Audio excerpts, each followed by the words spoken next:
వేసింది 2 లక్షల రూపాయల వరకు ఉన్న రైతు రుణాలను మాఫీ చేయాలని కేబినెట్ నిర్ణయించిందని సీఎం రేవంత్ రెడ్డి తెలిపారు. డిసెంబర్ 12, 2018 నుంచి డిసెంబర్ 9, 2023 వరకు తీసుకున్న రైతు రుణాలు మాఫీ చేయాలని నిర్ణయించామన్నారు సీఎం రేవంత్ రెడ్డి.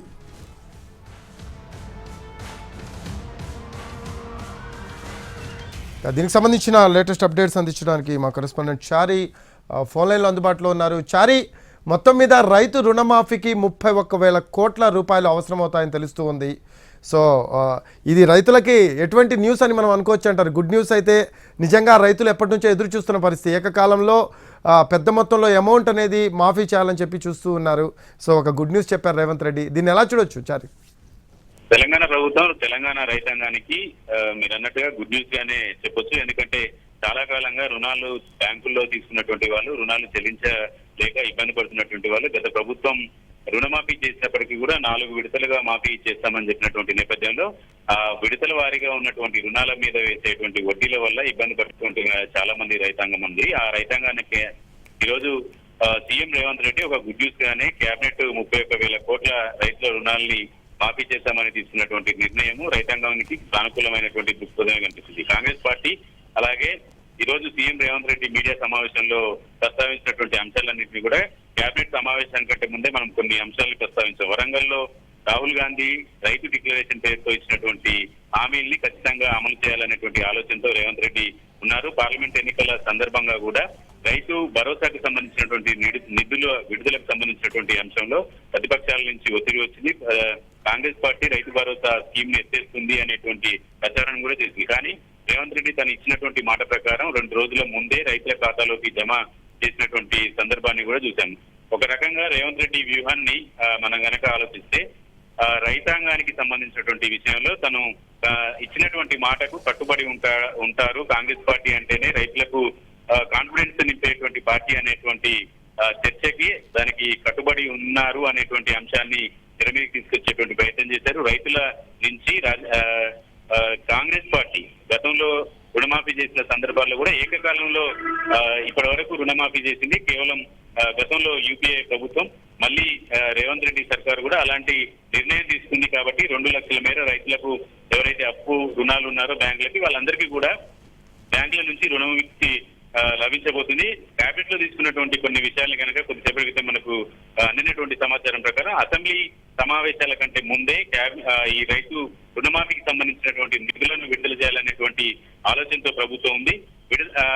మొదటి జీవో నిధులకు సంబంధించి విడుదలకు సంబంధించి 10-15 రోజుల మధ్యలోనే మొదటి జీవో విడుదల కాబోతుంది. బ్యాంకుల నుంచి సమాచారాన్ని సేకరించి వచ్చినటువంటి నిధుల ఆధారంగా 31,000 కోట్ల రైతుల రుణమాఫీని చేయాలనేది సీఎం రేవంత్ రెడ్డి అలాగే కేబినెట్ తీసుకున్నటువంటి నిర్ణయం. అయితే రైతులకు సంబంధించి రుణమాఫీకి సంబంధించి ఏ రైతుకి వర్తిస్తుంది అనే దానికి సంబంధించినటువంటి అంశంలో కూడా డిప్యూటీ సీఎం బట్టి విక్రమార్క పూర్తి వివరాలు అలాగే బెనిఫిషరీ ఎవరు ఎలాంటి వారికి రుణమాఫీ వర్తిస్తుంది అనే దానికి సంబంధించినటువంటి అంశాలన్నింటినీ కూడా త్వరలోనే విధి విధానాలకు సంబంధించినటువంటి అంశాలు కూడా అధికారికంగా ప్రకటించబోతుంది. ఓవరాల్ గా చూస్తే అసెంబ్లీ సమావేశాల కంటే ముందే రైతులకు సంబంధించినటువంటి రుణమాఫీకి శ్రీకారం చుట్టాలనుకుంటుంది. పార్లమెంట్ ఎన్నికల్లో ఆగస్టు 15 లోపు రైతులకు ఉన్నటువంటి 2 లక్షల రుణాలన్నింటినీ కూడా మాఫీ చేస్తామని ప్రకటించినటువంటి రేవంత్ రెడ్డి తన మాటను నిలబెట్టుకునేటువంటి క్రమంలో భాగంగా ఈ రోజు కేబినెట్ లో నిర్ణయం తీసుకున్నారు.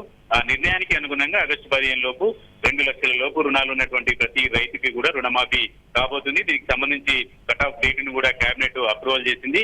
ఇక విధి విధానాలు నిధుల విడుదలకు సంబంధించినటువంటి ప్రాసెస్ మిగిలి ఉంది. దానికి సంబంధించి అధికారులకి ఆర్థిక శాఖ అధికారులకి డిప్యూటీ సీఎం ఇప్పటికే ఆదేశాలు కూడా జారీ చేశారు. నిధుల సమకూర్చడానికి సంబంధించినటువంటి అంశాలన్నీ మీద కూడా కేబినెట్ ఒక చర్చ చేసింది. దానికి అనుగుణంగానే రైతులకు ఒక భరోసాని ఇచ్చేటువంటి మాట ఒక కాన్ఫిడెన్స్ నింపేటువంటి ప్రయత్నం సీఎం రేవంత్ రెడ్డి అలాగే రాష్ట్ర కేబినెట్ ఇచ్చింది అని చెప్పొచ్చు. వచ్చిన 6 నెలల కాలంలోనే 2 విషయాల్లో తను చెప్పిన మాటకు కట్టుబడి పనిచేస్తారనేటువంటి ఒక భరోసా నింపేటువంటి ప్రయత్నం చేశారు. దాంట్లో రైతు భరోసాకు సంబంధించినటువంటి నిధులు విడుదల చేయడం, రైతులకు రుణమాఫీ చేస్తామని చెప్పి 2 లక్షల మేరకు రుణమాఫీ విడుదలకు రంగం సిద్ధం చేసుకోవడం, ఇలాంటి 2 అంశాలను కూడా రైతుల నుంచి తమ మద్దతు కోరుకునేటువంటి ప్రయత్నం చేసింది. గతంలో కాంగ్రెస్ అనుసరించినటువంటి విధానాలు కావచ్చు, రాహుల్ గాంధీ ఇచ్చినటువంటి మాటకు కట్టుబడి ఉన్నామనేటువంటి ఇండికేషన్ ఇవ్వాలనేటువంటి ఆలోచనలో భాగంగా కేబినెట్ ఈ నిర్ణయం తీసుకున్నట్టు అర్థం చేసుకోవచ్చు. ఎస్ చారి, ఆ విధి విధానాలకు సంబంధించిన జీవో ఎప్పటి లోపల వచ్చే అవకాశం ఉందంటారు? ఇప్పటికే కేబినెట్ లో కొన్ని అంశాలకు సంబంధించి చర్చ చేశారు.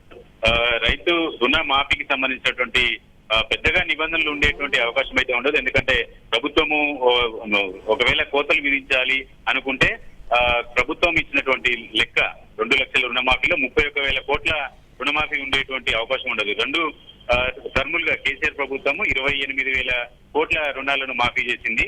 అది ₹1,00,000 రుణమాఫీ, అంటే 2 లక్షలు 2 టర్ములుగా.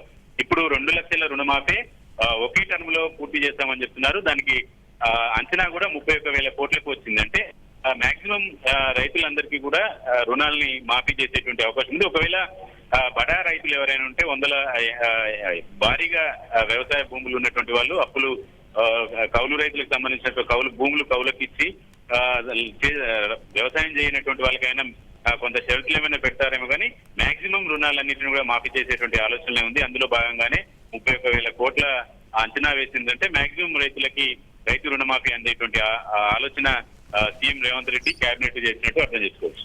Right, thanks for update.